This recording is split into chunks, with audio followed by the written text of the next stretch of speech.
설국 가와바타 야스나리 지음. 접경에 긴 터널을 빠져나오자 설국이었다. 밤의 끝이 하얘졌다. 신호소에 기차가 멈추었다. 건너편 좌석에서 처녀가 일어나 오더니 시마무라 앞에 유리창문을 내렸다.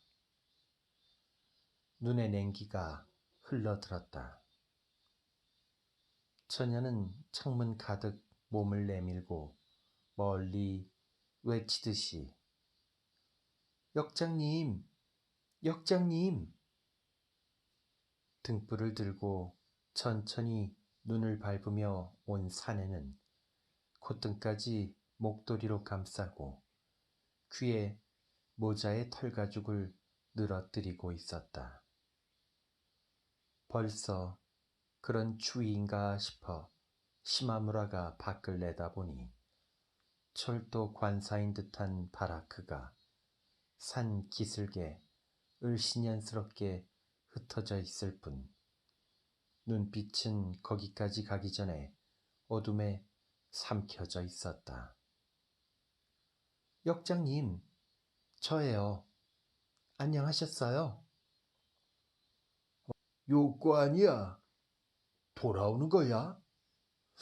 다시 추워졌어.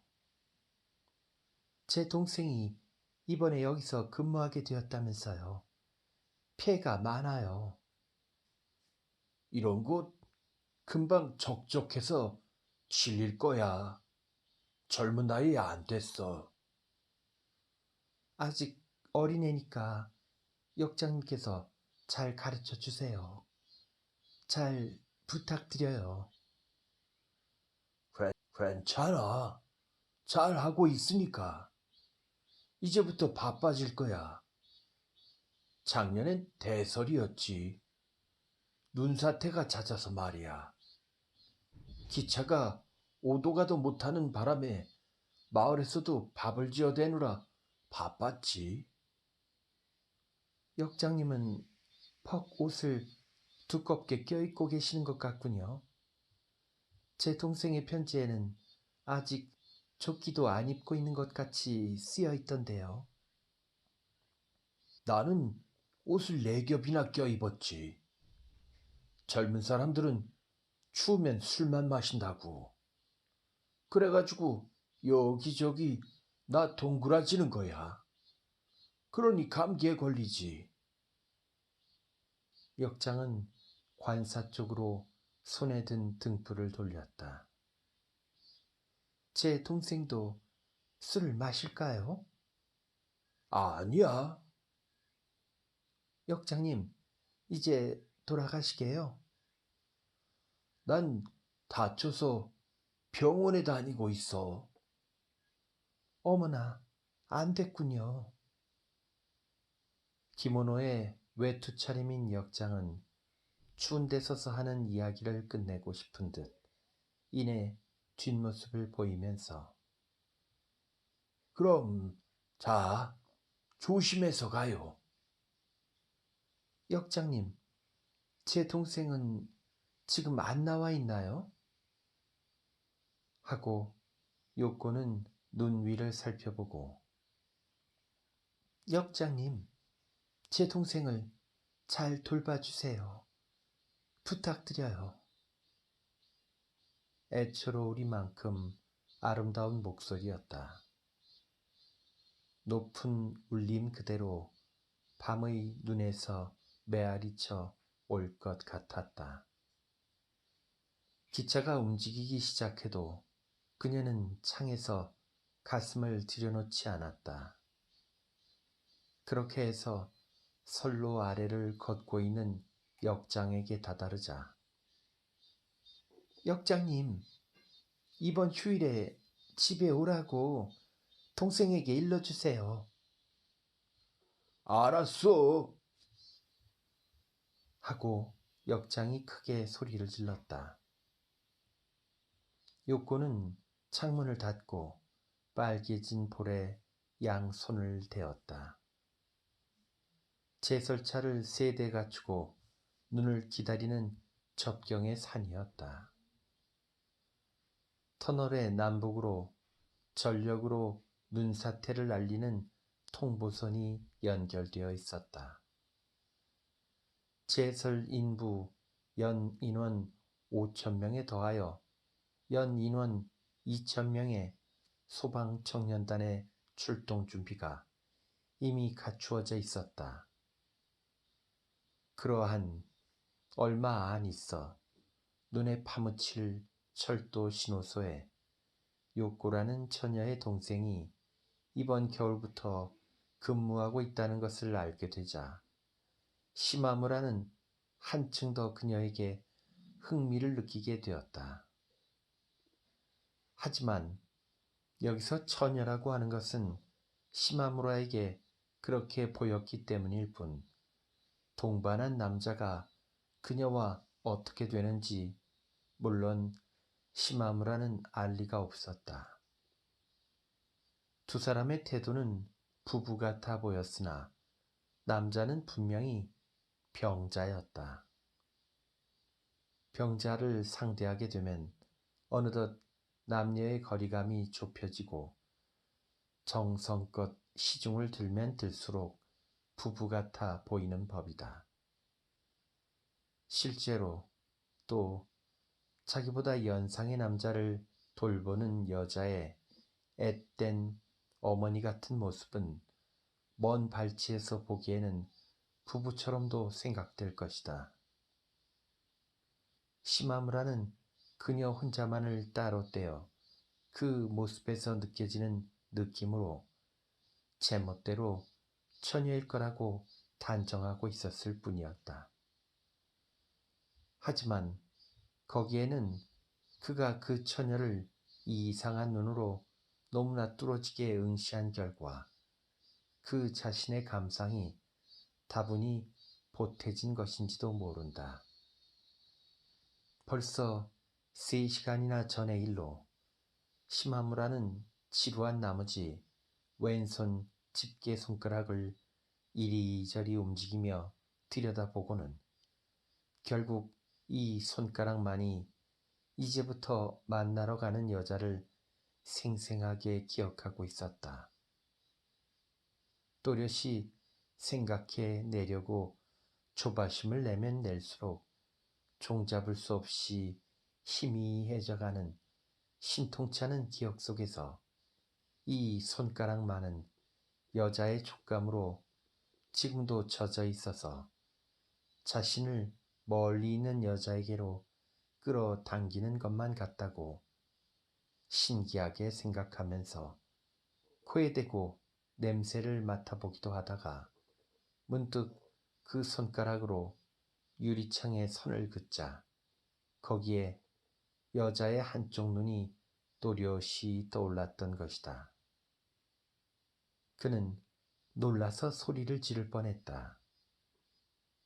하지만 그것은 그가 마음을 먼 곳에 주고 있었기 때문으로 정신을 차리고 보니 아무것도 아닌 건너편 좌석의 여자가 비친 것이었다.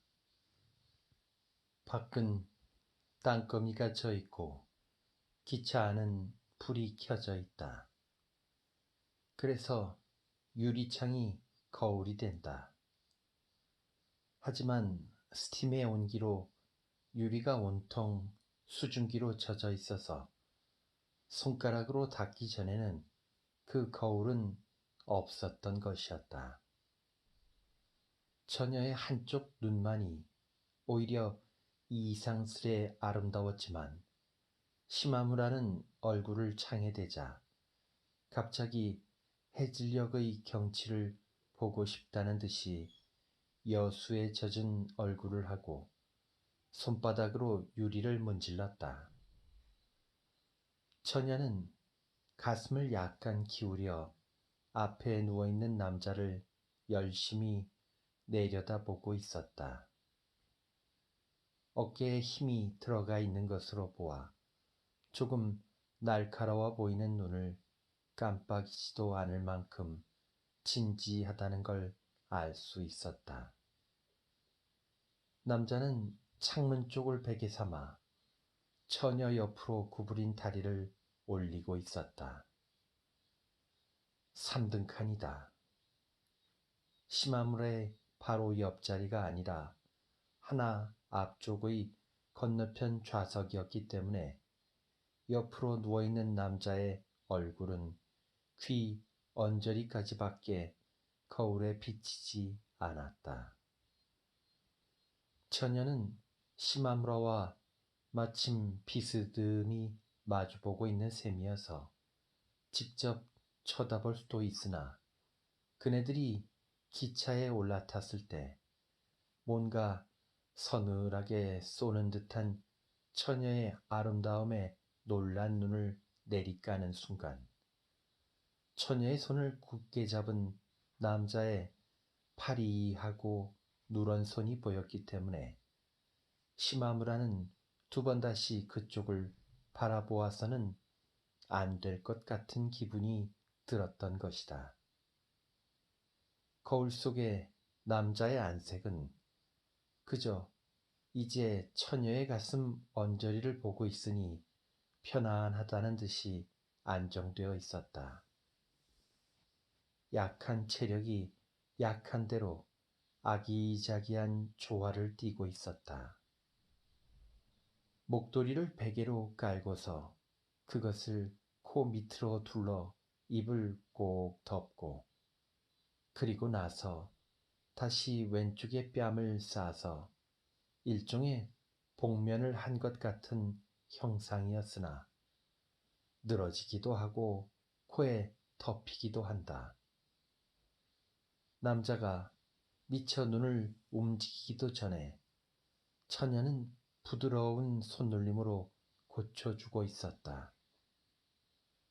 바라보고 있는 시마무라가 안달이 날 정도로 2 사람은 몇 번이고 같은 동작을 무심히 되풀이하고 있었다. 또 남자의 다리를 감싼 외투자락이 이따금 벌어져서 처진다. 그것도 처녀는 곧 알아차리고 고쳐주고 있었다. 이런 일들이 참으로 자연스러웠다. 이렇게 하여 거리라고 하는 것을 잊고 2 사람은 끝없이 먼 곳으로 가는 사람의 모습처럼 생각되었을 정도였다. 그 때문에 시마무라는 슬픈 것을 보고 있다는 괴로움은 없고 꿈속에 유지경을 바라보고 있는 듯한 느낌이었다. 이상스런 거울 속의 일이었기 때문이기도 한 것이다. 거울 속에는 해질녘의 풍경이 흐르고 있어서 이를테면 비치는 것과 비추는 거울이 영화의 오버랩처럼 움직이는 것이었다. 등장인물과 배경은 아무 연관도 없는 것이었다. 더욱이 인물은 투명한 허무로 풍경은 어슴푸레한 땅거미의 흐름으로 이 2 가지가 서로 어우러져서 이 세상이 아닌 상징의 세계를 그리고 있었다. 특히 처녀의 얼굴 한복판에 야산의 등불이 켜졌을 때는 시마무라는 뭐라 형언할 수 없는 아름다움에 가슴이 떨렸을 정도였다. 아득히 먼 산 위의 하늘은 아직도 노을빛의 잔영이 어렴풋이 남아 있었기 때문에 유리창 너머로 보는 풍경은 먼 데까지 형체가 지워지지 않고 있었다. 하지만 색채는 이미 없어져 버려서 어디까지 가도 평범한 들과 산의 모습이 한층 더 평범하게 보이고 그 어느 것도 두드러지게 주의를 끌만한 것이 없는 탓에 오히려 뭔가 아련하게 커다란 감정의 흐름이 되기도 했다. 물론 그것은 처녀의 얼굴을 그 속에 떠올리고 있었기 때문이다. 유리창 거울에 비친 처녀의 윤곽 주위를 끊임없이 저녁 풍경이 움직이고 있어서 처녀의 얼굴도 투명한 것처럼 느껴졌다. 그러나 정말로 투명한지 어떤지는 얼굴의 뒤를 끊임없이 흐르는 저녁 풍경이 얼굴 앞을 지나가는 것처럼 착각이 되어 확인할 틈을 포착할 수 없었다. 기차 안도 그다지 밝지는 않은 데다 진짜 거울처럼 또렷하지도 않았다. 반사가 없었다. 그래서 시마무라는 들여다보고 있는 사이에 거울이 있는 것을 차츰 잊어버리고 저녁 풍경의 흐름 속에 처녀가 떠 있는 것처럼 생각되기 시작했다. 그럴 때 그녀의 얼굴 속에 등불이 켜진 것이었다. 이 거울의 영상은 창밖의 등불을 지울 만큼 강하지는 않았다. 등불도 영상을 지우지는 못했다. 그리하여 등불은 그녀의 얼굴 속을 흘러 지나가는 것이었다. 하지만 그녀의 얼굴을 빛나게 하지는 않았다. 차갑고 먼 빛이었다. 조그만 눈동자 언저리를 아련하게 밝히면서, 즉 처녀의 눈과 불빛이 겹친 순간 그녀의 눈은 땅거미의 물결 사이에 떠있는 신비스럽고 아름다운 야광충이었다. 이런 식으로 자기를 보고 있다는 것을 요코는 알 리가 없었다. 그녀는 오로지 병자에게 마음을 빼앗기고 있었는데 설사 시마무라 쪽을 돌아보았다 한들 유리창에 비친 자신의 모습은 보이지 않으며 창밖을 내다보는 남자 따위는 눈에 띄지도 않았을 것이다. 시마무라가 요코를 오랫동안 훔쳐보면서 그녀에게 미안하다는 생각을 잊고 있었던 것은 저녁 풍경이 비친 거울의 비현실적인 힘에 사로잡혀 있었기 때문일 것이다. 그래서 그녀가 역장에게 소리를 질러 뭔가 지나치게 진지한 모습을 보였을 때도 소설을 보는 것 같은 흥미가 앞섰는지도 모른다. 그 신호소를 지날 즈음에는 이미 차창은 어둠뿐이었다. 저편으로 풍경의 흐름이 사라지자 거울의 매력도 사라지고 말았다. 요코의 아름다운 얼굴은 여전히 비치고 있었지만 그 다정한 몸짓에도 불구하고 시마무라는 그녀 내부에서 뭔가 투명한 차가움을 새로이 발견하고 거울이 흐려지는 것을 닦으려고도 하지 않았다. 그런데 그로부터 반 시간쯤 후에 뜻밖의 요코 일행도 시마무라와 같은 역에서 내렸기 때문에 그는 또 뭔가 일어날까 하고 자기와 무슨 상관이나 있는 것처럼 돌아다 보았으나 플랫폼의 한기가 스치자 갑자기 기차 안에서의 무례함이 부끄러워져서 뒤도 보지 않고 기관차 앞을 건넜다. 남자가 요코의 어깨에 매달려 선로로 내려서려고 했을 때 이쪽에서 여권이 손을 들어 제지했다. 이윽고 어둠 속에서 나타난 긴 화물 열차가 두 사람의 모습을 가렸다. 여관의 손님을 끌어들이는 지배인은 화재 현장의 소방수처럼 거창한 눈옷 차림이었다. 귀를 싸매고 고무 장화를 신고 있었다. 대합실 창에서 선로 쪽을 내다보며 서 있는 여자도 파란 망토를 입고 쓰개를 쓰고 있었다. 시마무라는 기차 안의 온기가 식지 않아서 밖에 진짜 추위를 아직 실감하지 못했지만 설국의 겨울은 처음이라 이 고장 사람들의 차림새에 우선 겁을 먹었다. 그런 차림을 할 정도로 추운가? 그럼요. 이제 완전히 겨울채비죠. 눈이 오고 나서 날씨가 개기 전날 밤은 특히 추워집니다. 오늘 밤은 이미 영하로 내려갔을 겁니다. 이게 영한가? 하고 시마무라는 처마 끝에 예쁜 고드름을 바라보면서 여관 지배인과 차에 탔다.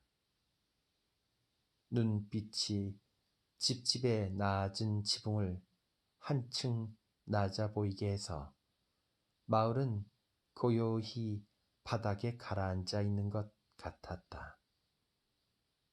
과연 뭘 만져도 찬기가 다르군. 작년엔 영하 20 몇 도인가가 제일 추웠죠. 눈은? 글쎄요. 보통 7, 8자지만 많을 때에는 12세자가량 될 겁니다. 이제부터로군. 이제부터죠. 이 눈은 요전에 한자쯤 내린 것이 꽤 녹은 잠이죠. 녹기도 하나? 또 언제 큰 눈이 올지 모릅니다. 12월 초순이었다. 시마무라는 끈질긴 감기 기운으로 막혀있던 코가 머릿속까지 쑥 일시에 튀어 더러운 것이 씻겨 내리듯이 콧물이 연신 흘러나왔다. 선생 댁의 처녀는 아직 있나? 그럼요. 있다 마다요. 여기에 있었는데 못 보셨습니까? 짙은 파란색 망토를 입고. 그게 그 처녀였나? 나중에 부를 수 있겠지. 오늘 밤 말입니까? 오늘 밤. 방금 막차로 선생의 아들이 돌아온다던가 하면서 마중 나와 있던데요. 저녁 풍경이 비친 거울 속에서 요코의 간호를 받고 있던 병자는 시마무라가 만나러 온 여자네 집의 아들이었던 것이다. 그렇다는 것을 알자 자신의 가슴속을 뭔가가 스쳐간 것처럼 느꼈지만 이 인연을 그는 그다지 이상하게 여기지는 않았다. 이상하게 여기지 않는 자신을 이상하다고 생각했을 정도였다. 손가락으로 기억하고 있는 여자와 눈에 등불을 켜고 있던 여자 사이에 무엇이 있는 것인지, 무슨 일이 일어날 것인지, 시마무라는 어쩐지 그것이 마음속 어딘가에서 보일 듯한 기분도 든다. 아직 저녁 풍경의 거울에서 덜 깨어난 탓일까? 그 해질녘 풍경의 흐름은 그러고 보니 시간의 흐름의 상징이었던가 하고 그는 문득 중얼거렸다. 스키 시즌 전에 온천 여관은 가장 손님이 적을 때라 시마무라가 목욕탕에서 나오자 이미 모두들 잠이 들어 고요했다. 낡은 복도는 그가 발을 디딜 때마다 유리문을 살짝 울렸다. 그 긴 복도 끝 카운터 모퉁이에 옷자락을 썰렁하게 검은 윤이 나는 마룻바닥 위에 늘어뜨리고 여자가 우뚝 서 있었다. 드디어 기생으로 나선 것인가 하고 그 옷자락을 보고 흠칫했으나 이쪽으로 걸어온 것도 아니고 몸 어딘가를 흐트러뜨려 유혹하는 교태를 부리는 것도 아닌 꼼짝 않고 서 있는 그 모습에서 그는 먼 발치에서도 진지함을 느껴 서둘러 다가갔으나 여자의 곁에가 서서도 잠자코 있었다. 여자도 분을 짙게 바른 얼굴로 미소를 지으려고 했으나 오히려 울상이 되었으므로 아무 말도 하지 않고 두 사람은 방 쪽으로 걷기 시작했다. 그런 일이 있었는데도 편지도 하지 않고 만나러 오지도 않고 무용책 따위를 보낸다는 약속도 지키지 않았으니 여자 쪽에서 보면 웃으며 잊혀졌다고 생각할 수밖에 없을 테니까 먼저 시마무라 쪽에서 사과나 변명을 하지 않으면 안 될 차례였으나 얼굴을 보지 않고 걷고 있는 동안에도 그녀는 그를 책하기는커녕 온몸으로 그리움을 느끼고 있다는 것을 알 수 있었기 때문에 그는 더더욱 무슨 말을 한다 해도 그 말은 자기 쪽이 불성실하다는 느낌밖에 갖지 못할 거라고 생각하고 뭔가 그녀에게 압도당하는 듯한 달콤한 기쁨에 쌓여 있었는데 계단 아래까지 오자 이놈이 자네를 제일 잘 기억하고 있었지 하고 집게 손가락만을 편 왼쪽 주먹을 불쑥 여자의 눈앞에 내밀었다. 그래요? 하고 여자는 그의 손가락을 잡고는 그대로 놓지 않고 손을 끌듯이 하여 계단을 올라갔다. 고타스 앞에 손을 놓자 그녀는 갑자기 목까지 빨개져서 그것을 감추기 위해 황급히 다시 그의 손을 잡으며 이게 기억해줬어요? 오른쪽이 아니야. 이쪽이라고. 하고 여자의 손바닥 사이에서 오른손을 빼내어 고타스에 넣고는 다시 왼쪽 주먹을 내밀었다. 그녀는 시치미를 뗀 표정으로 그래요. 알고 있어요. 하고 소리 없이 웃으며 시마무라의 손바닥을 펼치고는 그 위에 얼굴을 파묻었다. 이게 기억해줬어요? 차가워. 이렇게 차가운 머리카락은 처음인걸?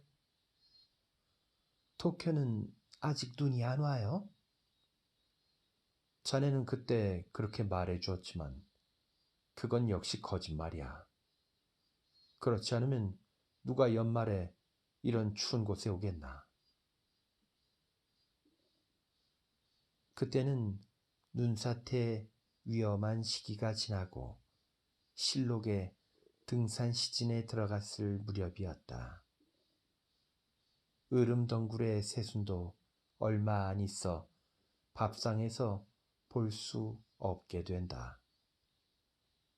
무의도식하는 시마무라는 자연과 자신에 대한 진지함마저 잃기 쉬웠으므로 그것을 되찾기에는 산이 좋을 거라고 생각하여 자주 혼자서 산행을 하곤 했는데 그날 밤도 접경의 산중에서 7일 만에 온천장으로 내려오자 기생을 불러달라고 했다. 그런데 그날은 도로공사의 낙성 축하 행사로 인해 마을의 누에고치 창고 겸 극장을 연회장으로 사용했을 정도로 흥청거려서 12~13명의 기생으로는 손이 모자라 도저히 부를 수 없었지만 선생댁의 처녀라면 연회를 거들러 갔다 해도 춤이나 2~3번 보여주고 돌아올 테니까 어쩌면 와줄지도 모른다는 것이었다. 시마무라가 되묻자 샤미센과 춤을 가르치는 선생댁에 있는 처녀는 기생이라고는 할 수 없지만 큰 연회 같은 데는 이따금 부탁을 받고 나가는 적도 있다. 동기가 없고 일어나서 춤추기를 싫어하는 나이든 기생이 많기 때문에 처녀는 귀하게 여겨지고 있다. 여관의 손님방 같은 데는 좀처럼 혼자서 나오지 않지만 아주 여염집 여자라고도 할 수 없다. 대충 이런 식의 여종업원의 설명이었다. 의심스러운 이야기라고 대수롭지 않게 여기고 있었는데 1시간쯤 지나서 여종업원이 여자를 데리고 오자 시마무라는 "어니?" 하고 앉음새를 고쳤다. 바로 일어서서 나가려는 여종업원의 소매를 여자가 붙들어서 다시 거기에 앉혔다. 여자의 인상은 이상할 정도로 청결했다. 발가락 안쪽에 움푹 들어간 곳까지 깨끗할 것처럼 생각되었다.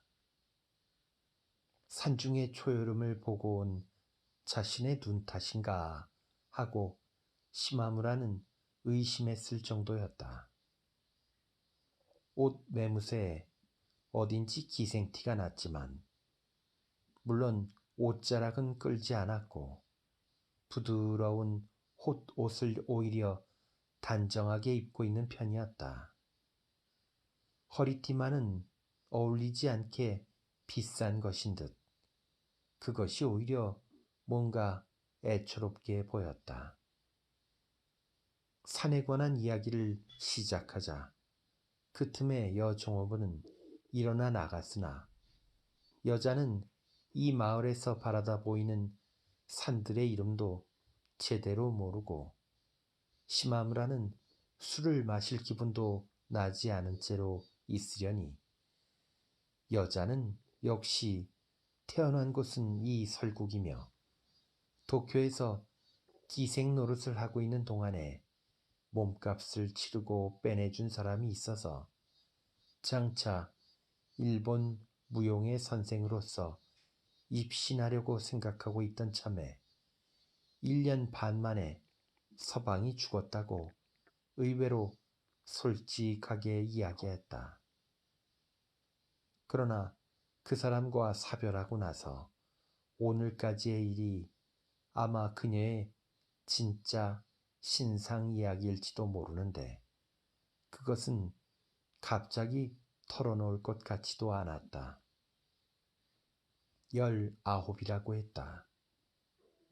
거짓말이 아니라면 이 19이 21~2로 보이는 것에 시마무라는 비로소 마음의 여유를 찾아 가부키 얘기 따위를 꺼내자 여자는 그보다도 배우의 예풍이며 소식에 정통해 있었다. 그런 이야기 상대에 굶주려 있었는지 정신없이 짓거리고 있는 사이에 근본이 화리괴 출신의 여자답게 스스럼 없는 태도를 보이기 시작했다. 남자의 속마음을 대충 알고 있는 것도 같았다. 그렇긴 해도 그는 애초부터 상대를 여염집 여자로 단정하고 있었고 일주일가량 사람들과 변변히 말을 나눈 적도 없던 후라 사람에 대한 그리움이 따스하게 넘쳐 흘러서 여자에게 우선 우정과 같은 것을 느꼈다. 산에서의 감상이 여자에게까지 꼬리를 이었다. 여자는 다음날 오후 목욕 도구를 복도 밖에 놓아두고 그의 방으로 놀러왔다. 그녀가 미처 앉기도 전에 그는 느닷없이 기생을 소개해달라고 했다. 소개하라니요? 알고 있잖아. 어머, 저 그런 부탁을 받을 줄은 꿈에도 생각 못하고 왔어요. 하고 여자는 획 일어나 창 쪽으로 가서 적경의 산들을 바라보았으나 곧 뺨을 붉히며 여긴 그런 사람 없어요. 거짓말 마라. 정말이에요. 하고 휙 돌아서서 창가에 걸터 앉더니 강요하는 일은 절대로 없어요. 모두 기생들의 자유죠. 여관에서도 그런 소개는 일절하지 않아요. 정말이에요. 이건 당신이 누군가를 불러서 직접 이야기하시면 돼요. 자네가 부탁해 봐줘. 제가 왜 그런 일을 해야 하는 거죠? 친구라고 생각하고 있어서지. 친구 사이로 해두고 싶어서 자네는 유혹하지 않는 거라고. 그게 친구라는 건가요? 하고 여자는 무심결에 넘어가 어린애처럼 말했으나 그리고 나서는 다시 내뱉듯이 대단하시군요. 제게 잘도 그런 일을 부탁하실 수 있군요. 별것 아니잖아. 산에서 단단해져 왔다고. 머리가 개운치 않아. 자네하고도 후련한 기분으로 얘기를 할 수가 없어. 여자는 눈을 내리깔고 말이 없었다. 시마무라는 이렇게 되면 이제 남자의 뻔뻔스러움을 드러내 보이고 있을 뿐인데도 그것을 이해심 깊게 수긍하는 습관이 여자의 몸에 배어있는 것이리라. 그 내리뜬 눈은 짙은 속눈썹 탓인지 어딘가 따스하고 요염하다 싶어 시마무라가 바라보고 있는 사이에 여자의 얼굴이 조금 좌우로 흔들리더니 다시 엷은 홍조를 띄었다. 좋아하는 아가씨를 부르세요. 그걸 자네에게 묻고 있잖아. 처음 온 곳이라 누가 예쁜지 알 수 없다고. 예쁘다고 하면? 젊은 애가 좋아. 젊은 편이 무슨 일이든 말썽이 적겠지. 수선스럽게 떠들지 않는 애가 좋아. 맹하면서 닳지 않은 애가. 이야기하고 싶을 때는 자네하고 하지. 전 이제 안 와요. 바보 같은 소리. 어머, 안 와요. 뭐 하러 와요? 자네하고 깨끗하게 사귀고 싶으니까 자네를 유혹하지 않는 거 아닌가? 기가 막혀서. 그런 일이 만약 있으면 내일은 이미 자네 얼굴을 보는 것도 싫어질지 몰라. 얘기하고 싶어진다든지 하는 마음이 없어진다고. 산에서 마을로 내려와 모처럼 친해진 거니까. 자네는 유혹하지 않는 거야. 왜냐하면 나는 나그네 아닌가. 하긴 그렇군요. 그렇다니까. 자네만 해도 자네가 불쾌하게 여기는 여자하고라면 나중에 만나기도 마음이 찝찝하겠지만 자기가 골라준 여자라면 좀 나을걸? 몰라요.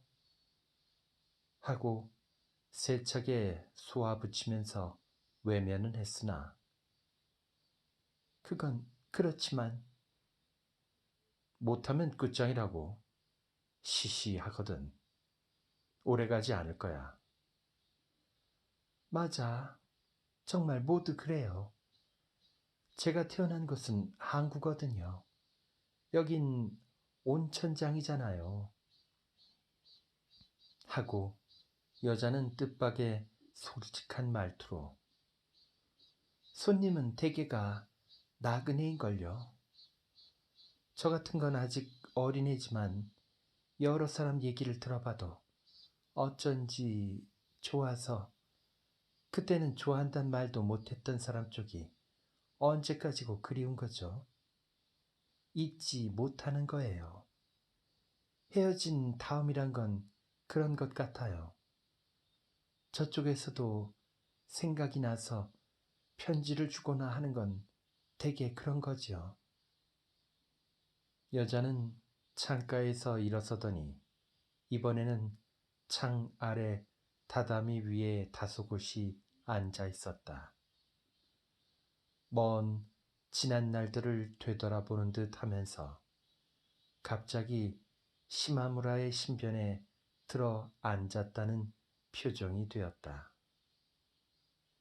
여자의 목소리에 너무 실감이 넘쳐 흘러서 시마무라는 쉽사리 여자를 속였는가 싶어 오히려 깨름직할 정도였다. 하지만 그는 거짓말을 한 것은 아니었다. 여자는 어쨌든 화류계 여자는 아니다. 그의 여자에 대한 욕구는 이 여자에게 그것을 구할 것까지 없이 죄 없이 가볍게 끝날 일이었다. 그녀는 너무나 청결했다. 첫눈에 보았을 때부터 이것과 그녀와는 따로 생각하고 있었다. 게다가 그는 여름 피서지를 결정하지 못하고 있던 때였기 때문에 이 온천 마을에 가족을 데리고 올까 하고 생각했다. 그리하면 여자는 다행히 풋내기이니까 아내에게도 좋은 놀이 상대가 되어줄 수 있을 것이고 심심풀이로 춤이라도 배울 수 있겠지. 진심으로 그렇게 생각하고 있었다. 여자에게 우정 같은 것을 느꼈다 해도 그는 그 정도로 가뿐하게 생각하고 있었던 것이다. 물론 여기에도 시마무라의 저녁 풍경의 거울은 있었을 것이다. 지금의 처지가 애매한 여자와의 뒤탈을 싫어해서 뿐만 아니라 해질녘 기차의 차창에 비친 여자의 얼굴같이 비현실적인 눈으로 바라보고 있었는지도 모른다. 그의 서양 무용 취미만 해도 그랬다. 시마무라는 도쿄의 변두리 출신이었기 때문에 어릴 때부터 가부키극에 친숙해 있었으나 학창 시절에는 취미가 춤이며 무용국으로 기울어졌고 그렇게 되자 대충 필요한 만큼은 탐구하지 않고는 못 배기는 성격 때문에 옛 기록을 구하러 다니고 종가를 찾아다니고 해서 마침내는 일본 무용의 신인과도 사귀게 되었고 연구나 비평 비슷한 글까지 쓰게 되었다. 그리하여 일본 무용의 전통적인 폐쇄성이나 새로운 시도의 독선에도 당연히 걷잡을 수 없는 불만을 느끼게 되어 이제 이 이상은 자신이 실제 운동에 투신할 수밖에 없다는 심정에 쫓기게 되고 일본 무용의 소장파로부터도 권유를 받게 되었을 때 그는 벼랑간 서양 무용으로 자리를 옮겨버렸다. 일본 무용은 전혀 보지 않게 되었다. 그 대신 서양 무용에 관한 책과 사진을 수집하고 포스터나 프로그램류까지 애써 외국에서 입수했다. 이국과 미지에 대한 호기심만은 결코 아니었다. 여기서 새롭게 발견한 기쁨은 직접 서양인의 춤을 볼 수 없다는 데 있었다. 그 증거로 시마무라는 일본인의 서양 무용은 거들떠보지도 않는 것이었다.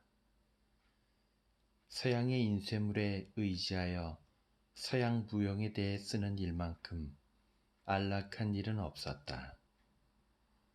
보지 않은 무용 따윈 이 세상 이야기가 아니다. 이만한 탁상 공로는 없으며 천국의 시이다. 연구라고는 해도 제 멋대로의 상상으로 무용가의 살아있는 육체가 춤추는 예술을 감상하는 것이 아니라 서양의 글이나 사진에서 떠오른 그 자신의 공상이 춤추는 환영을 감상하고 있는 것이었다. 겪지 않은 사랑을 동경하는 것이나 같았다. 게다가 이따금 서양 무용을 소개하는 글 따위를 쓰기 때문에 문필과 축에 끼었고 그것을 스스로 냉소하면서도 직업이 없는 그에게 위안이 되기도 했다.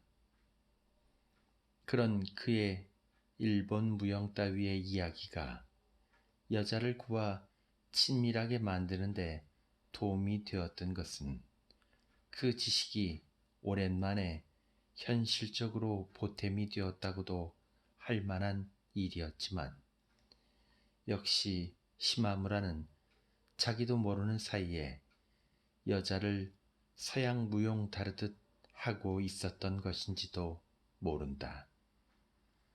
그래서 자신의 엷은 여수를 띤 말이 여자의 생활의 급소를 건드린 듯이 보이자 여자를 속였는가 하고 꺼름직할 정도였으나 그렇게 해두면 이번에 내가 가족을 데리고 와도 자네하고 기분 좋게 놀 수 있지. 네, 그건 이제 잘 알았어요. 하고 여자는 목소리를 가라앉히고 미소 짓고는 약간 기생티가 나게 신명이 나서 떠들어대며 나도 그런 게 참 좋아. 깨끗한 게 오래 가요. 그러니까 불러달라고. 지금요? 그래. 놀랍군요. 이런 대낮에 그런 얘기 할 수 없잖아요. 찌꺼기가 돌아오는 건 싫다고. 그런 말을 하다니. 이 구장을 막된 온천장으로 착각하고 계시는군요. 마을의 모습만 봐도 모를까? 하고 여자는 정말로 의외라는 듯 진지한 말투로 여기는 그런 여자가 없다는 것을 되풀이하여 역설했다. 시마무라가 의아스러워하자 여자는 정색을 하고 화를 내며 그러나 한 걸음 물러서서 그건 어떻게 하든 기생 마음이지만 단 포주집에 양해를 구하지 않고 묵으면 기생의 책임이므로 어떻게 되건 보살펴 주지 않으나 포주집에 미리 양해를 얻어두면 포주의 책임이므로 어디까지고 뒤를 돌봐주는 그런 차이가 있다고 한다. 책임이라는 게 뭐지? 아이가 생기거나 병에 걸리거나 하는 거죠. 시마무라는 자신의 어리석은 질문에 쓴 웃음을 지으면서 그렇게 한가로운 이야기도 이 산마을에는 있을지도 모른다고 생각했다. 무비도식하는 그는 자연히 보색을 찾는 마음이 있어서인지 여행하는 고장의 인심에는 본능적으로 민감한데 산에서 내려오자 곧 이 마을의 너무도 소박한 풍경 속에서 한가라움을 느껴 여관에서 물어보니 과연 이 설국에서도 가장 살기 좋은 마을의 하나라는 것이었다. 바로 몇 년 전 철도가 개통되기 전까지는 주로 농촌 사람들의 온천장이었다고 한다. 기생이 있는 집은 요리집이니 단팥죽집이니 하는 빛바랜 포렴을 들이우고 있으나 고풍스런 창호지가 찌든 것을 보면 이래도 손님이 있는 것인지, 그리고 일용 잡화점이나 막과계 가게에서도 기생을 단 한 명 두고 있는 집이 있는데 그 주인들은 가게 말고도 농사도 짓는 모양이었다. 선생 댁의 처녀라서 그랬겠지만 감찰이 없는 처녀가 이따금 연회를 거들러 나와 탓하는 기생은 없는 모양이다. 그래, 몇 명이나 있지? 기생이요?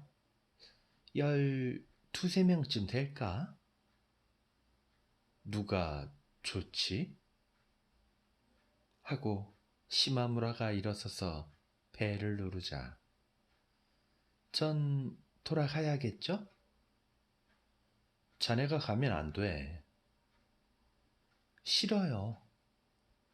하고 여자는 굴욕을 뿌리치듯이 가겠어요. 괜찮아요. 아무렇게도 생각하지 않아요. 또 올게요.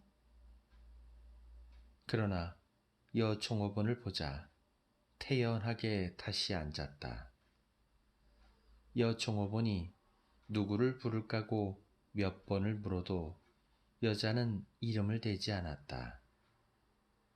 그런데 얼마 안 있어 온 17~8살가량의 기생을 보는 순간 시마무라가 산에서 마을로 나왔을 때 가졌던 여자에 대한 욕망은 싱겁게 사라지고 말았다. 살결이 까만 팔이 아직 뼈가 앙상하고 어딘지 앳되고 사람이 좋아 보였으므로 되도록이면 흥이 깨진 얼굴을 하지 않으려고 기생 쪽을 바라보고 있었으나 실은 그녀 뒤쪽 창에 실록의 산들만이 눈에 들어와 견딜 수 없었다. 말하기조차 나른해졌다. 별 수 없는 산골 마을의 기생이었다.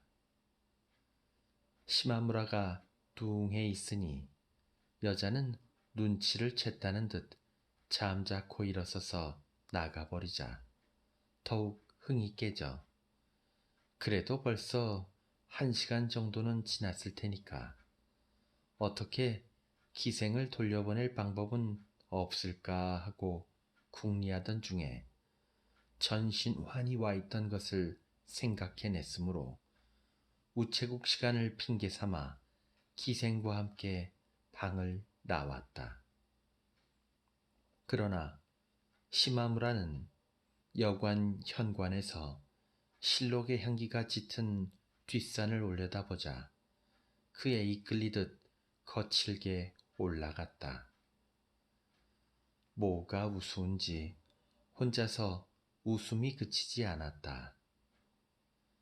적당히 지칠 무렵 휙 뒤돌아보면서 유카타 자락을 걷어올려 띠에 지르고 쏜살같이 뛰어내려오자 발치에서 노랑나비 2마리가 날아올랐다. 나비는 서로 귀엉키면서 이윽고 접경의 산보다 높이 노란색이 휘어져 감에 따라 멀어졌다. 어떻게 된 거예요? 여자가 삼나무 숲 그늘에 서 있었다. 즐거운 듯 웃고 계시네요. 관뒀어. 하고 시마무라는 또 까닭없는 웃음이 터져나왔어. 관뒀어. 그래요? 여자는 벼랑간 저쪽을 보더니 삼나무 숲 속으로 천천히 들어갔다. 그는 잠자코 따라갔다. 신사였다. 이끼가 낀 해태 옆의 평평한 바위에 여자는 걸터 앉았다. 여기가 제일 시원해요. 한여름에도 시원한 바람이 불죠. 이곳 기생들은 모두 그런가? 비슷하겠죠. 나이 든 사람 중에는 예쁜 사람이 있어요. 하고 고개를 숙이고 쌀쌀맞게 말했다. 그 목덜미에 삼나무 숲의 어스름한 푸르름이 비치는 것 같았다. 시마무라는 삼나무 가지 끝을 올려다 보았다. 이제 괜찮아. 몸에 힘이 한꺼번에 빠져버려서 이상한 느낌이야. 그 삼나무는 손을 뒤로 돌려서 바위를 짚고 가슴까지 젖히지 않으면 끝이 보이지 않을 만큼 높은 데다가 정말 일직선으로 줄기가 늘어서 있고 어두운 잎이 하늘을 가리고 있기 때문에 쥐 죽은 듯한 정적이 울리고 있었다.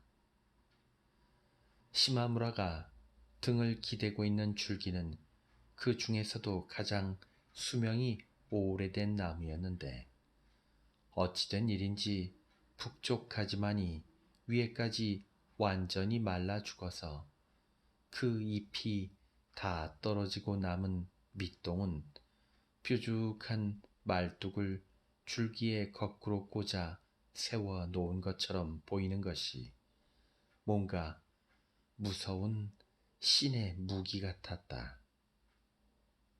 내가 잘못 생각했던 거야. 산에서 내려와 자네를 처음 봤으니 이곳 기생은 예쁘려니 하고 무심코 생각했던 게지. 하고 웃으면서 이랫동안의 산의 건강을 간단히 씻어버리려는 생각이 든 것도 실은 처음에 이 청결한 여자를 보았기 때문이었던가 하고 시마무라는 이제서야 깨달았다. 멀리 석양에 빛나는 시냇물을 여자는 물끄러미 바라보고 있었다. 무료해졌다. 어머, 잊고 있었네. 담배요. 하고 여자는 애써 소탈하게 아까 방에 돌아가 보니 벌써 안 계시잖아요. 웬일인가 했더니 대단한 기세로 혼자서 산에 오르고 계시지 않겠어요? 창으로 보였다고요. 우스웠죠. 담배를 잊고 가신 것 같아서 갖고 온 거예요. 그리고 그의 담배를 소매자락에서 꺼내어 성냥 불을 붙였다. 그 아이한테 미안하게 됐어. 그런 건 손님 마음대로 아니에요? 언제 돌려보내든? 돌이 많은 시냇물 소리가 부드럽고 달콤하게 들려올 뿐이었다. 삼나무 사이로 건너편 산등성이에 그늘이 지는 것이 보였다. 자네보다 그리 못해 보이지 않는 여자가 아니면 나중에 자네하고 만났을 때 어처구니 없지 않겠나? 몰라요. 억지 부리기 좋아하는 분이군요. 하고 여자는 뾰로통해서 비웃듯이 말했으나 기생을 부르기 전과는 전혀 다른 감정이 두 사람 사이에 흐르고 있었다. 애초부터 오직 이 여자가 탐났을 뿐이다. 그것을 언제나처럼 후회하고 있었던 것이라고 확실히 깨닫자 시마무라는 자신이 싫어지는 한편 여자가 한층 더 아름다워 보이기 시작했다. 삼나무숲 그늘에서 그를 부리고 난 후부터 여자는 뭔가 탁 트인 듯 시원한 모습이었다.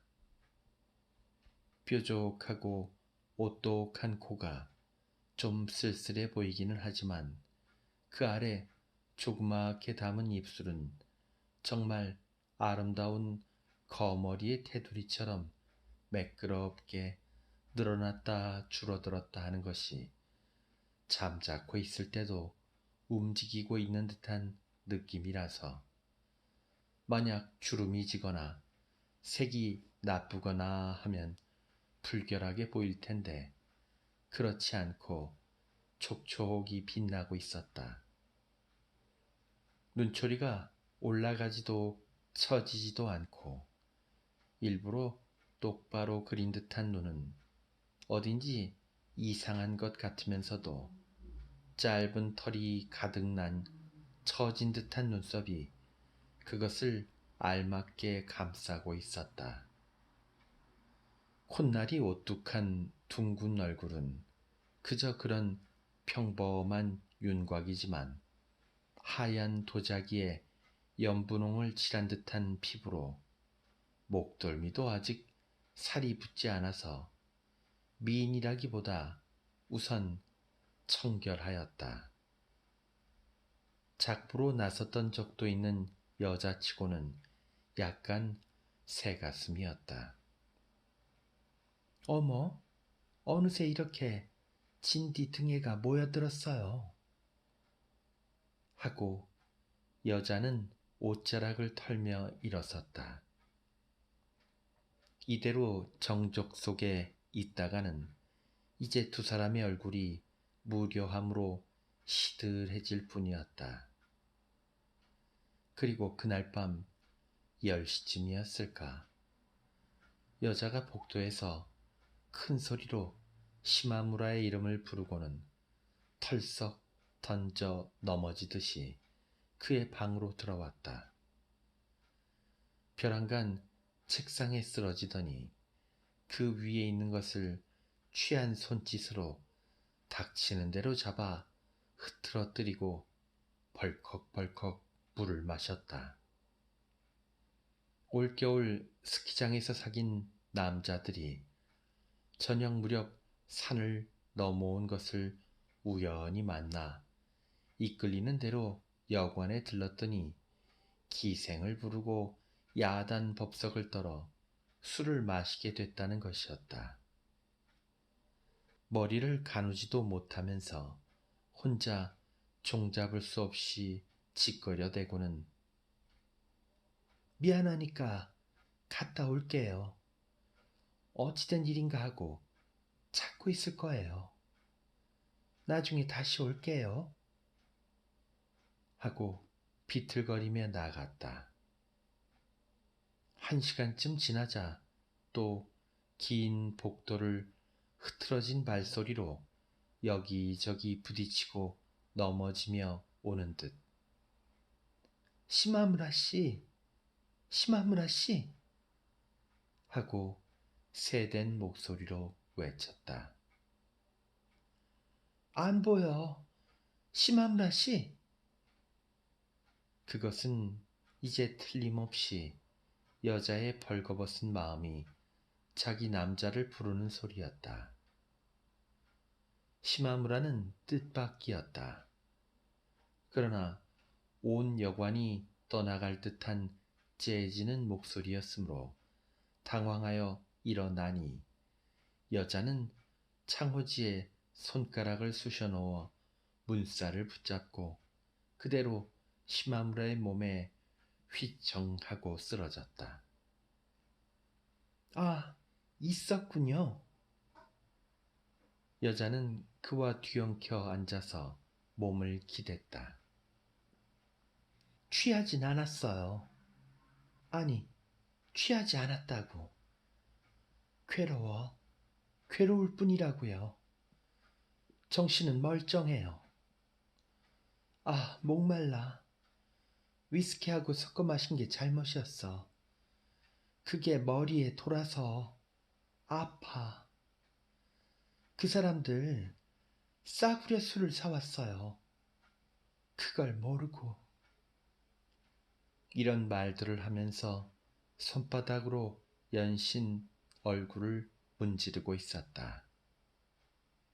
밖의 빗소리가 갑자기 세차졌다.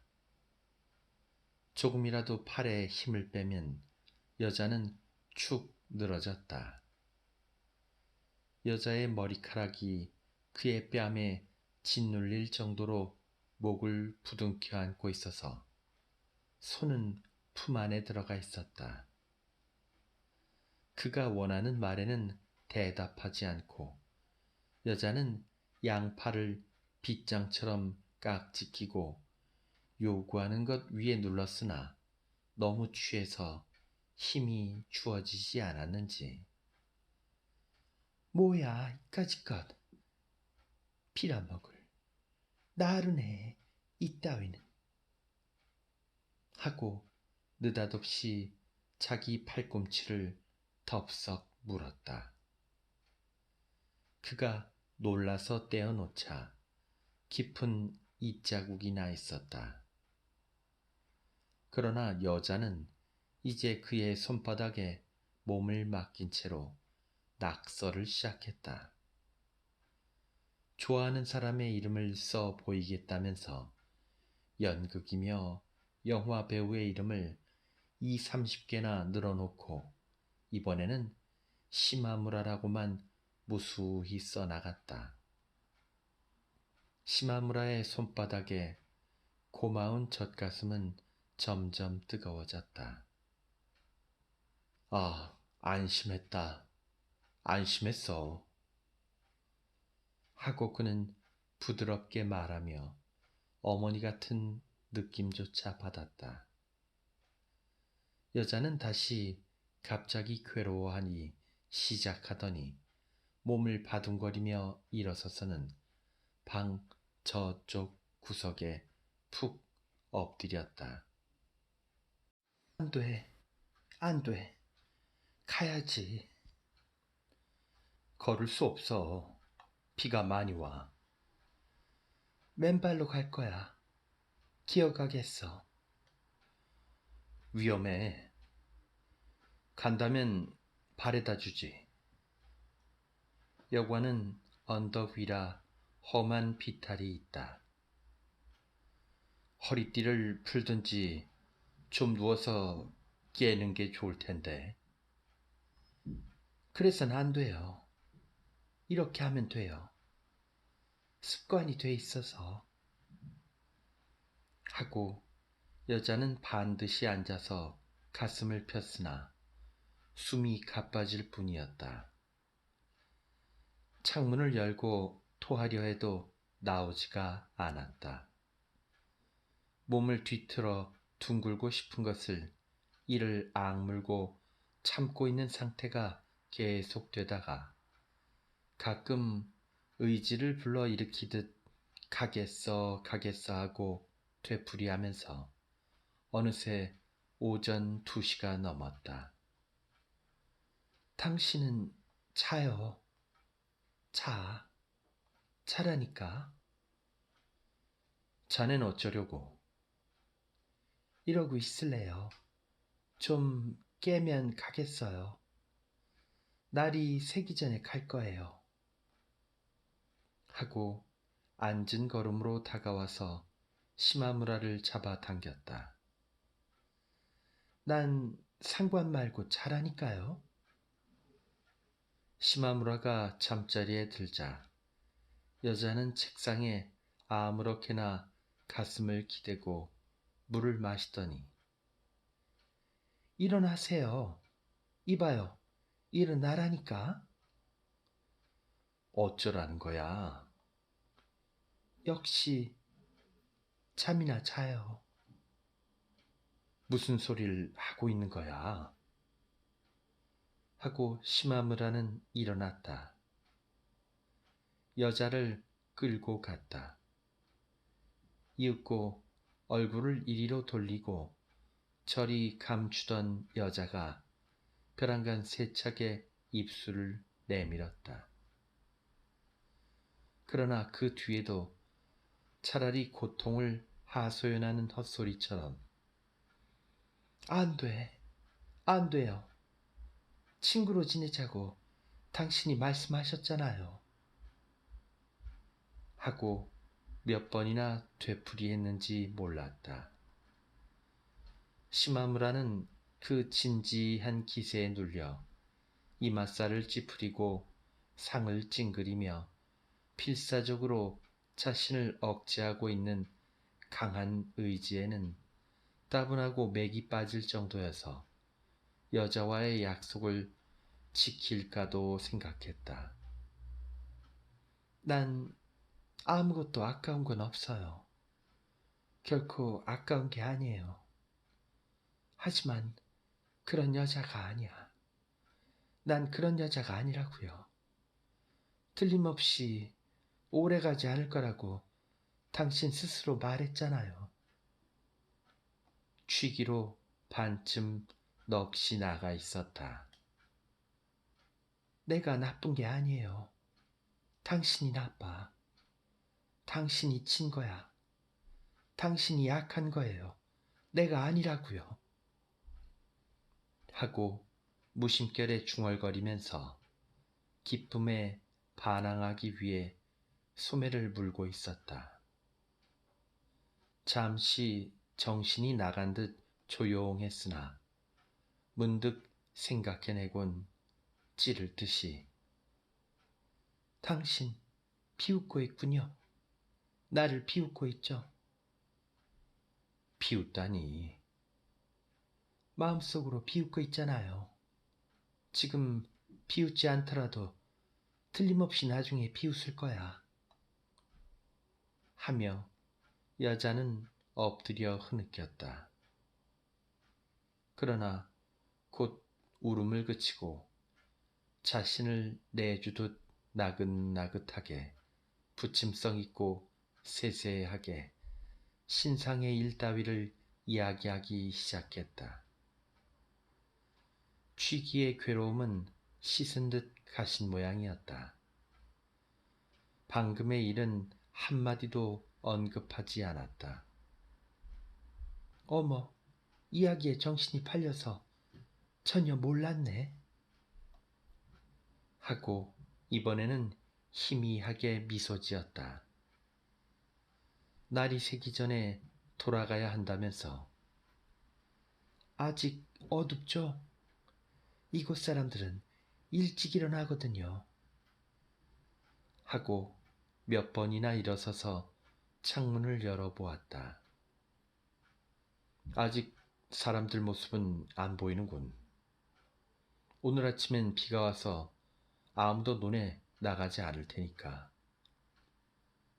빗속에 건너편 산이며 산기슭의 지붕의 모습이 드러나기 시작한 뒤에도 여자는 자리를 뜨기가 아쉬운 듯 머뭇거리고 있었으나 여관 사람이 일어나기 전에 머리를 매만지고서 시마무라가 현관까지 바라다 주려는 것도 남의 눈을 꺼려 총총히 도망치듯 혼자서 빠져나갔다. 그리고 시마무라는 그날 도쿄로 돌아왔던 것이다. 자는 그때 그렇게 말했지만 그건 역시 틀렸어. 그렇지 않으면 누가 연말에 이런 추운 데로 오겠나.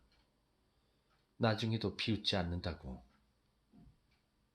여자가 갑자기 얼굴을 들자 시마무라의 손바닥에 대고 있던 눈꺼풀에서 코 양쪽에 걸쳐 불그스리한 것이 진한 분화장 아래로 비쳐 보였다. 그것은 이 설국의 밤의 냉기를 연상시키면서도 머리카락의 까만 색이 강렬하여 따뜻한 느낌을 주었다.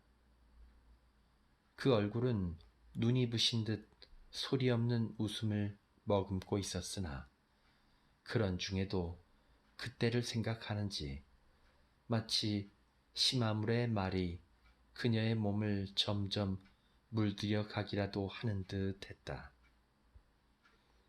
여자가 울컥하여 고개를 숙이자 옷깃이 뒤로 젖혀 있어 등이 붉어진 것까지 들여다 보여 생생하게 젖은 알몸을 드러낸 것 같았다. 머리카락 색깔과의 배합 때문에 더욱 그렇게 느껴지는 것인지도 모른다.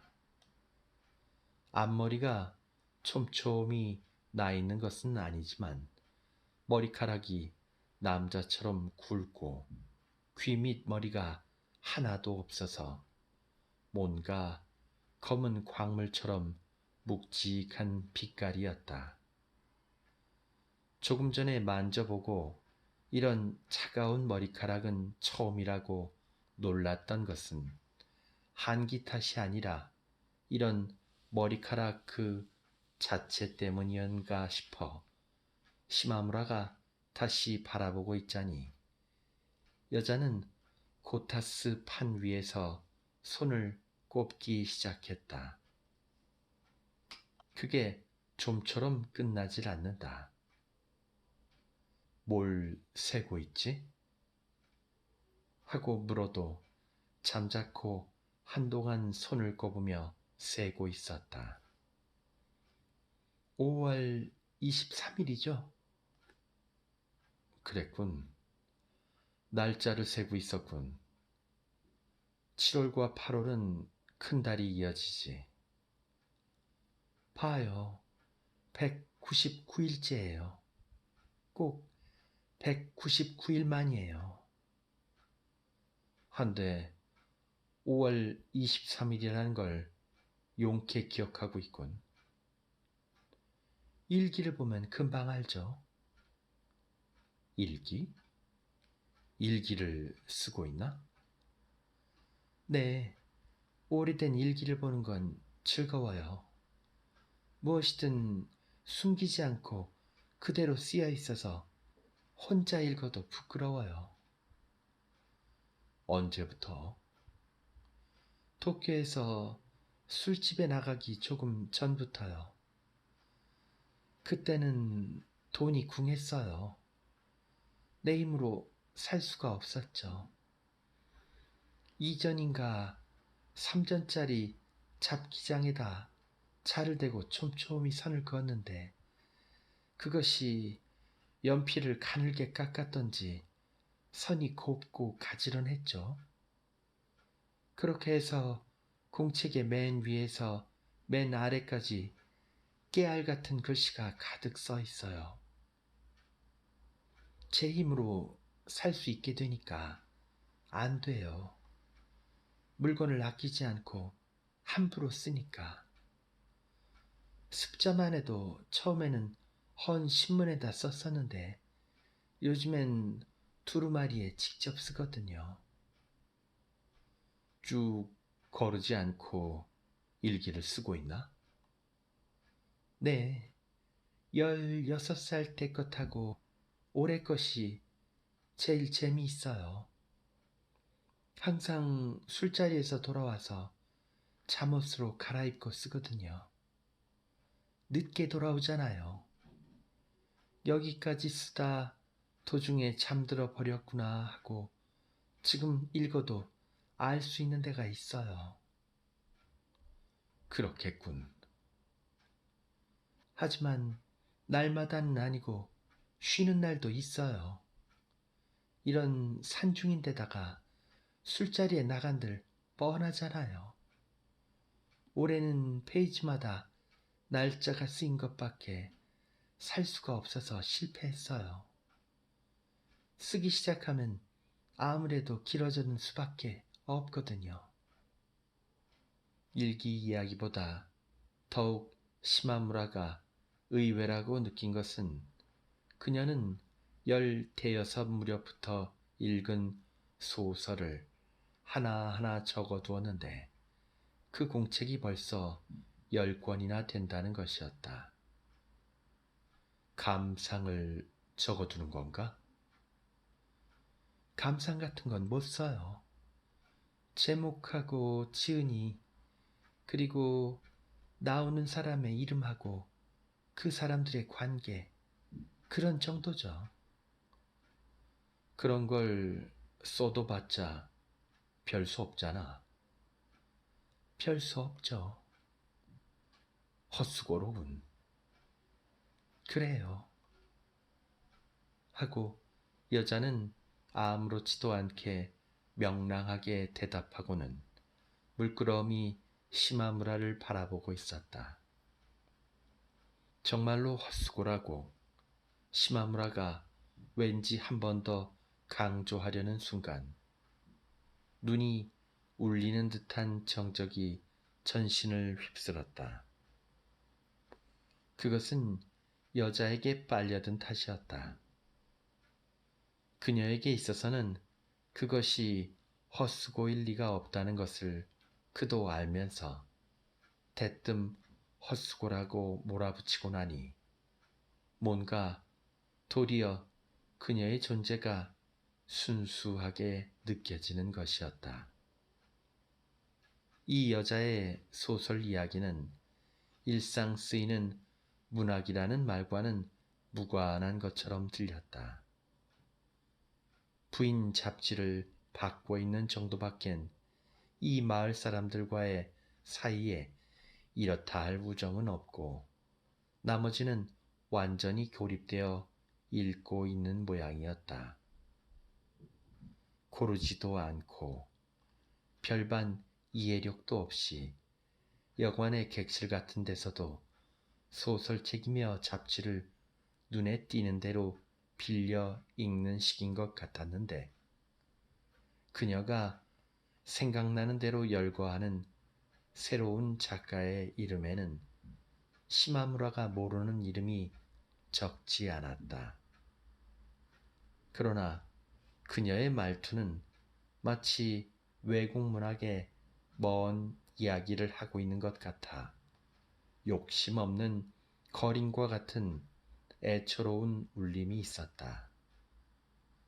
자신이 서양 측의 사진이나 문자에 의지하여 서양 무용을 멀리 몽상하고 있는 것도 이런 것이려니 하고 시마무라는 생각해 보았다. 그녀 역시 보지도 않은 영화며 연극 이야기를 즐거운 듯 떠들어대는 것이었다. 이런 이야기 상대에 몇 달이나 굶주려 있던 뒤이기 때문이리라. 199일 전에 그때도 이런 이야기에 열중했었던 것이 스스로 시마무라에게 몸을 내던지는 상황이 되었던 것도 잊었는지 다시금 자신의 말이 그려내는 것으로 몸까지 달아오르는 모양이었다.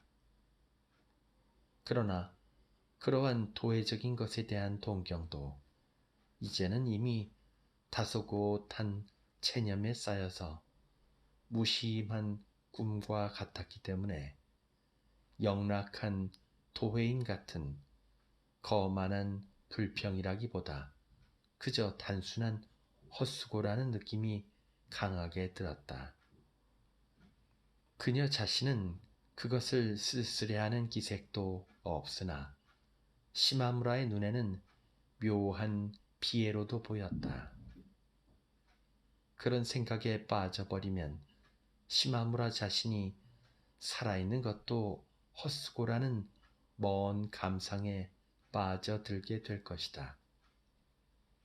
하지만 눈앞에 그녀는 모험심에 물들어 싱싱한 혈색이었다. 어쨌거나 시마무라는 그녀를 다시 보게 되기는 했지만 상대가 기생이 된 지금은 오히려 말을 꺼내기가 어려웠다.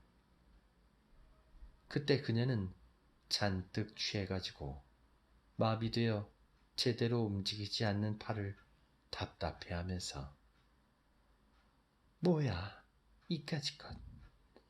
에이 빌어먹을 나른해 이까짓 것. 하고 팔꿈치를 세차게 물었을 정도였다. 다리가 서지 않아 몸을 이리저리 뒹굴면서 결코 아까운 게 아니야. 하지만 그런 여자가 아니라고. 난 그런 여자가 아니야. 하던 말도 생각이 나서 시마무라가 머뭇거리고 있자니 여자는 재빨리 눈치를 채고 떨쳐 버리듯이 영시 상행열차예요. 하고 때마침 들려온 기적소리에 일어서서 왈칵 거칠게 장지문과 유리창을 열어 젖히고는 난간에 몸을 내던지듯 창에 걸터 앉았다. 냉기가 방으로 일시에 흘러들었다. 기차 소리는 멀어짐에 따라 밤바람처럼 들렸다. 이봐, 춥잖아. 바보. 하고 시마무라도 일어서서 다가가자 바람은 없었다. 온 천지의 눈이 얼어붙은 소리가 땅속 깊숙한 곳에서 울려오는 듯한 매서운 야경이었다. 달은 없었다. 거짓말처럼 많은 별들은 올려다보고 있자니 허무한 속도로 치고 있다고 느껴질 만큼 선명하게 떠 있었다. 별무리가 눈앞으로 다가옴에 따라 하늘은 점점 멀리 밤의 색채를 더했다. 접경의 산들은 이제 포개진 것도 분간할 수 없고 그 대신 그만큼의 두께가 있을 듯한 그을은 검은 빛으로 별이 총총한 하늘자락에 무게를 들이우고 있었다. 모든 것이 맑고 고요한 조화를 이루었다. 시마무라가 다가오는 것을 알고는 여자는 난간에 가슴을 대고 엎드렸다.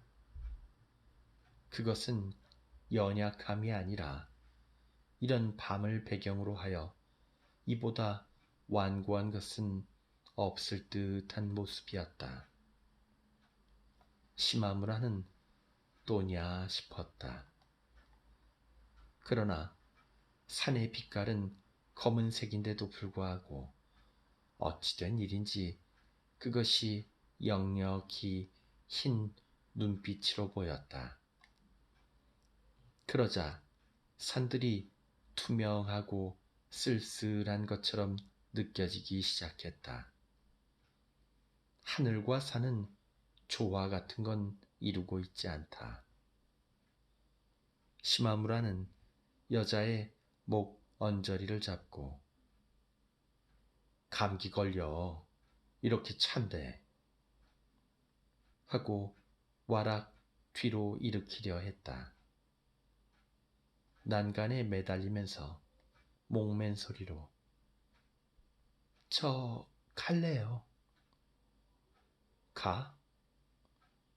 조금만 더 이렇게 있게 해줘요. 그럼 난 탕에 들어갔다 올게. 싫어요. 여기 계세요. 창을 닫아줘. 잠깐만 더 이렇게 있게 해줘요.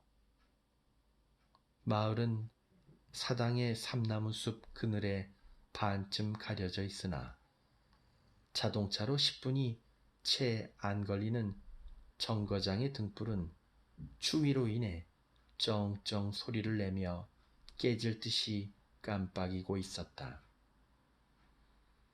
여자의 뺨도 창의 유리도 자신의 속옷의 소매자락도 손에 닿는 것 모두가 시마무라에게는 이런 차가움은 처음으로 생각되었다. 발 밑에 다담이 맞아 차가워져서 혼자 탕에 가려고 하자. 기다려주세요. 저도 가겠어요. 하며 이번에는 여자가 순순히 따라왔다. 그가 아무렇게나 벗어던진 옷을 여자가 옷 바구니에 챙기고 있는 참에 남자 숙박객이 들어왔으나 시마무라의 가슴 앞에 움츠리고 얼굴을 가린 여자를 보고는 실례했습니다. 아닙니다. 들어가시죠. 저쪽 탕으로 갈 테니까요. 하고 시마무라는 얼떨결에 말하고 벌거벗은 채로 옷 바구니를 안고 옆에 있는 여탕 쪽으로 갔다. 여자는 물론 부부인 양 따라왔다. 시마무라는 잠자코 뒤도 보지 않고 탕으로 뛰어들었다. 안심하고 큰 소리로 웃음이 터져 나오려 해서 수도꼭지에 입을 대고 거칠게 목 양치를 했다. 방으로 돌아온 뒤 여자는 옆으로 목을 가볍게 들어 귀민 머리를 새끼손가락으로 치켜 올리면서 슬퍼요. 나는 단 한마디를 했을 뿐이었다. 여자가 까만 눈을 반쯤 뜨고 있는가 해서 바싹 들여다보니 그건 속눈썹이었다. 신경질적인 여자는 한잠도 자지 않았다. 단단한 여자의 허리띠를 잡아당기는 소리에 시마무라는 잠이 깬 것 같았다. 일찍 깨워서 미안해요. 아직 어둡죠? 좀 봐주지 않으시겠어요? 하고 여자는 전등을 껐다. 제 얼굴이 보여요? 안 보여요? 안 보여? 아직 날이 밝지 않았잖아. 거짓말. 잘 봐주시지 않으면 안 돼요. 어때요? 하고 여자는 창을 열어젖히고 안 되겠네. 보이죠? 저 돌아가겠어요. 새벽녘의 추위에 놀라 시마무라가 베개에서 고개를 드니 하늘은 아직 밤빛인데 산은 벌써 아침이었다. 참 괜찮아요. 지금은 농한기라 이렇게 일찍 나다니는 사람은 없어요. 하지만 산에 가는 사람이 있을지 몰라. 하고 혼잣말을 하면서 여자는 매던 띠를 질질 끌고 걸으면서 금방 5시 하행열차에 손님이 없었죠? 여관 사람들은 아직 안 일어났을 거예요. 띠를 다 매고 나서도 여자는 일어났다 앉았다. 그러다가 또 창 쪽만 보며 서성거렸다. 그것은 야행동물이 아침을 두려워하여 안절부절 못하고 패회하는 것 같은 초조한 모습이었다. 요사스런 야성이 고조되는 모습이었다. 그러는 사이에 방 안까지 밝아졌는지 여자의 빨간 볼이 드러났다. 시마무라는 놀랄 만큼 선명한 빨간 빛깔을 넋을 잃고 보다가 뺨이 새빨갛잖아. 추워서. 추운 게 아니에요. 분을 닦아서 그래요. 저는 잠자리에 들면 금세 발끝까지 달아올라요. 하고 베개맡의 경대를 향해 드디어 밝아지고 말았어요. 갈게요. 시마무라는 그쪽을 보고 얼른 고개를 움츠렸다. 거울 속에 새하얗게 빛나고 있는 것은 눈이다. 그 눈 속에 여자의 새빨간 볼이 떠 있다. 뭐라 형언할 수 없는 청결한 아름다움이었다. 벌써 해가 뜨는지 거울 속의 눈은 차갑게 타는 듯한 광채를 더하기 시작했다. 그에 따라 눈 위에 떠오르는 여자의 머리도 선명한 자색 빛을 띤 까만색이 짙어졌다.